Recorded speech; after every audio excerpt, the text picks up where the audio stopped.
Good morning. Today we have Rake's Ransom by Barbara Metzger.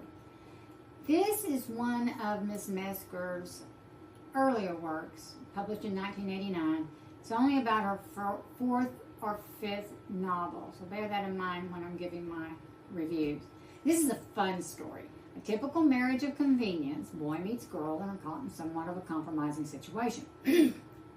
However, this one is due to a spoiled, hoidenish country female who is not unaccustomed to causing a bit of mischief to get her own way.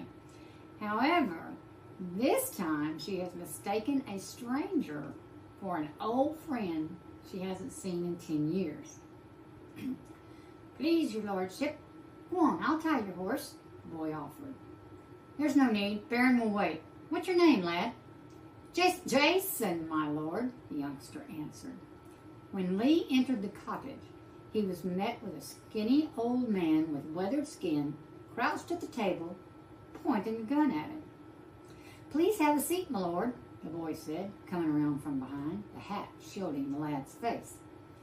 My lord, I'm dreadfully sorry for the inconvenience you may have suffered. It's just a matter, really, he began. Methinks we best reconsider. Missed his dinner, Jason broke in hastily. Of course he did. Lee could see both guns held by his captors, and they were empty. What was this? He was too bored and curious to alter his circumstance. He would let this force play out. It was the most exciting thing that had happened to him in a while. The boy handed him a pen and paper. Write what I say. Dear Squire. No. Dear Uncle. No. My dearest uncle. That's it. That did sound more like Arthur, Claiborne acknowledged, writing. But how could the boy know Arthur's style and not recognize? I'm being held hostage. My life is in dire peril, and I require your immediate assistance. The Earl had to laugh out loud at this. Not just at the threats, as both guns were empty, but what his own uncle would think of receiving such a note. Toss it in the trash after laughing hysterically at his own good luck. I will be freed as soon as you release the prisoner you now hold in durance vile. Your instant compliance is urgently requested. Your affectionate nephew, Arthur. The old man left with the note, but tried one last attempt at dissent. After the old man left, Lee began to wonder what was going on. No time, no place, nothing more to the note. Then, Jason removed the sloppy hat, letting a heavy shower of dark brown waves cascade down past her shoulders. Do you remember me now, Arthur?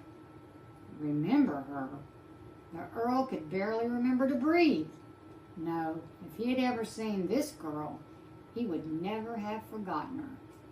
No girl, though. Definitely a woman. I'm Jason Tremaine, silly. Miss Tremaine, I'd be obliged to know what rig you're running. Disappointed at the formal address. Fine, Lord Ponsonby. Squire arrested Penn. He'll release him, and I'll release you. Whose Penn? My dog, of course. I see, Lee laughed. There's only one problem, sweetheart. I'm not Arthur. A mistaken identity, a handsome rake, an earl at that, one hoidenish, innocent country bumpkin of a girl whose bookish father has spoilt her rotten, one rather large dog, and an oversized, well-trained military horse. Place all this into one London season and throw in an evil uncle who wants the earl's title. And what could possibly go wrong? One debacle and scrape after another, and Jason soon falls in love with the handsome Rake. She is a breath of fresh air, not only to the Earl, but to the entire London upper society, and they all fall in love with her. The Earl's uncle is determined to put an end to the marriage that will destroy his plans. Fortunately, his son, who must carry out those plans, is an addle-brained ninny-hammer. Join the delightful adventures one after another as Jason and Lee discover they are perfect for one another. No one has ever been able to thwart all her notions, but the Earl seems to be able to read her mind and stay one step ahead. There are a few characters that I felt would have a larger impact, and they didn't. So I felt they were more an interference than an interest to the story. But they weren't enough to really bother me. Otherwise, I love the storyline, and Miss Metzger knows how to pace a story to keep it moving. I gave it an A-, and I do intend to continue reading some more of her work, and I expect her later novels will be better. The heat level is a solid 2, but not a 3. If you like a sweet story, a bit of sensuality, I think you'll like this one. Rake's Ransom by Barbara Metzger.